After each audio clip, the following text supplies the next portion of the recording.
It's the Old Man in the Woods show. Let's talk about life. Let's get real. Slip on your earbuds, turn up the volume in the car, or watch us on YouTube. Let's go. Mike Saunders is the Old Man in the Woods. Get ready to go straight to the truth of the matter.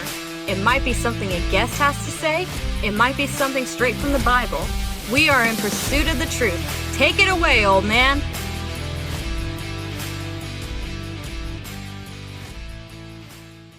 Who should I love? Who shall I love? That's more the question, because it's up to me who I choose to love. And who should I choose to love is everybody, because Christ said he wanted us to be like him. And sometimes it's hard to love people. I understand that. Now, let me tell you a story. I'll change the names to protect the people that it actually is. And let's just say it's Bob and Bill. Well, Bob is a Mormon, a wonderful, wonderful guy, truly wonderful guy. And Bill, he's a Christian, and he's also a minister. And he's a good guy. He really is. We were in the gym one day, and Bob was just in conversation with us all in general, and it was a spiritual conversation. And Bob asked a question. And what the question was is totally, it's not important to what I'm trying to portray here. But when he asked the question, Bill kind of went off on him, and he told him, said, look, I'm not gonna take anything at face value that your prophet, he was referring to Joseph Smith,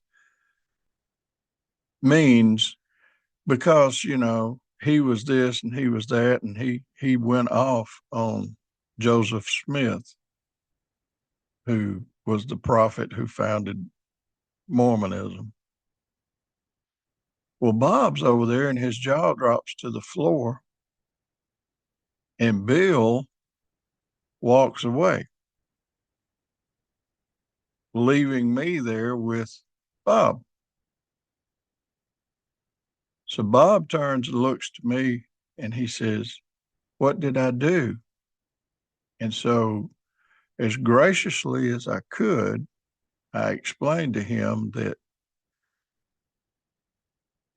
that Bill just, at that point in time, he got more than he could handle, and he went off on him, and that we were just going to have to look past that. And even though Bill was telling him the truth, in a manner of speaking, the way he did it was not very Christian. Let's just put it that way, okay? And I had to sit there and console Bob, which I did. And I had to tell him that, look, you know, all of us walk in the light that we have received. And sometimes that light, we don't wish to walk in the part of it that says that we have to sit there and listen to you, Bob. And he said, I understand. I just wish he'd have told me in that manner. I said, I do too, but he didn't.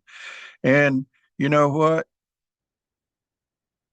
It'll all work out. And later on, I brought the two back together, and Bill made amends with Bob, and it was good. But in a world that's so divided, especially now, it's really easy to criticize other faiths or treat people even within Christianity, if they're of a different denomination. One might be Calvinist. One may not be Calvinist. One may believe once saved, always saved. One may not. And Satan will get in there and he will separate you. But all the time, Jesus is calling us to lift him up and love even those who challenge us. Our mission is to proclaim Jesus' love, truth, and grace while loving our enemies and letting his light shine through us. Colossians 1, verses 15 through 20 outline the supremacy of Christ. And that's what we should focus on. Verse 15, he is the image of the invisible God, the firstborn over all creation. All things were created through him and for him, verse 16. And then verses 18 through 20 describe how he reconciled everything back to him through his sacrifice. And when we focus on that and that alone, we don't need to attack other beliefs. His truth speaks for itself. Proclaiming Christ and being a Christian and trying to go out and do what we're called to do, which is make disciples of all men, starts with knowing him. And it's our love, especially for our enemies, that makes him known. Or rather, it's his love expressed through us. It's his command. Matthew 5, 43 and 48. He calls us to love even those who oppose us, reflecting his heart. He said, love your enemies and pray for those who persecute you. This love sets us apart as children of God, who shows grace to everybody. Perfect love, like God's love, extends beyond those who agree with us. Loving enemies means showing kindness to those of other faiths or someone who challenges our beliefs. Trusting God to work in their hearts. Now, if we don't love them, how will they know? When Jesus was hanging on the cross, he prayed for those who were crucifying him.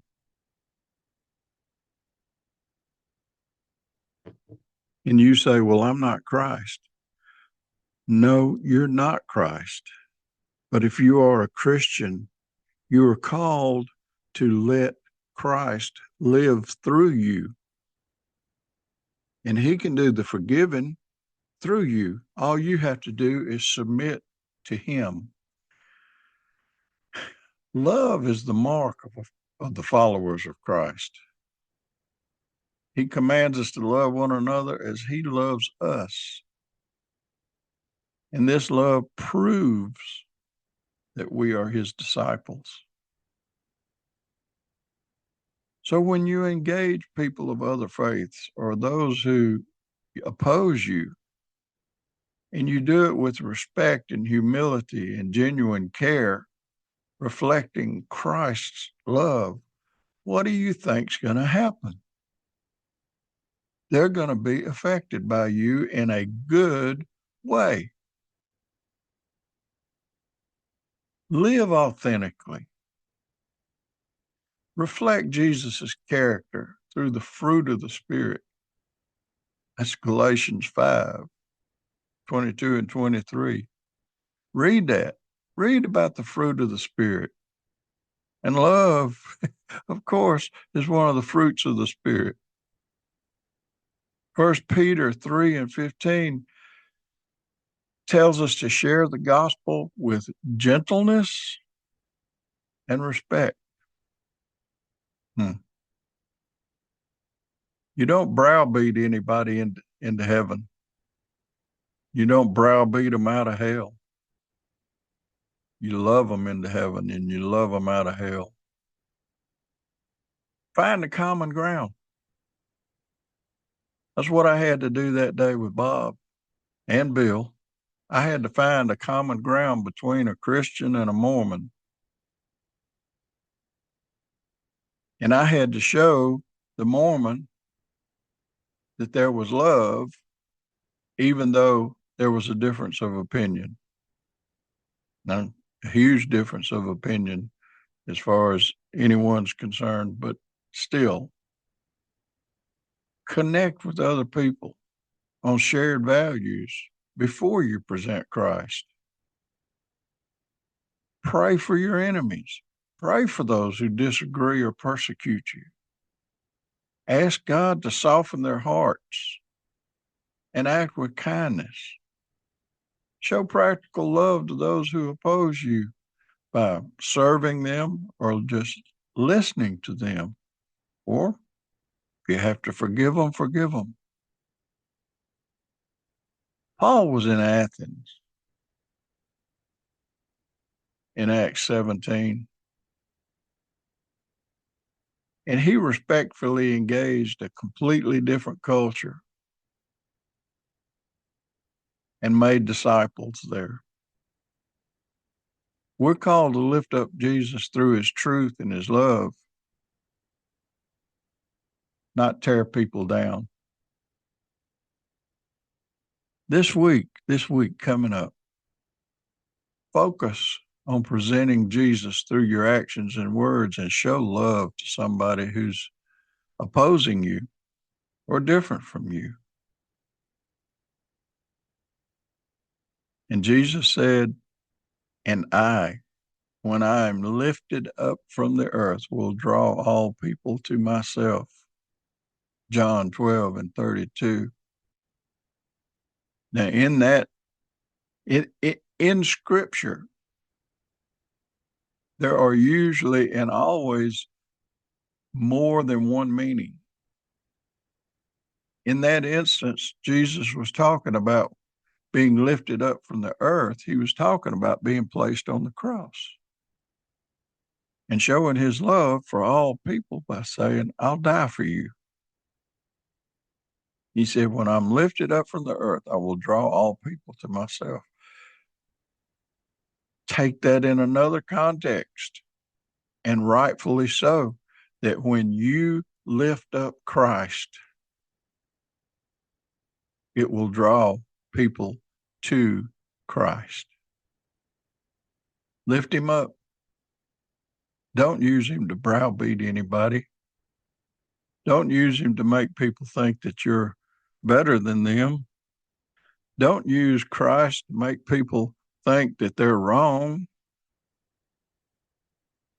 Use Christ to love them and pull them in.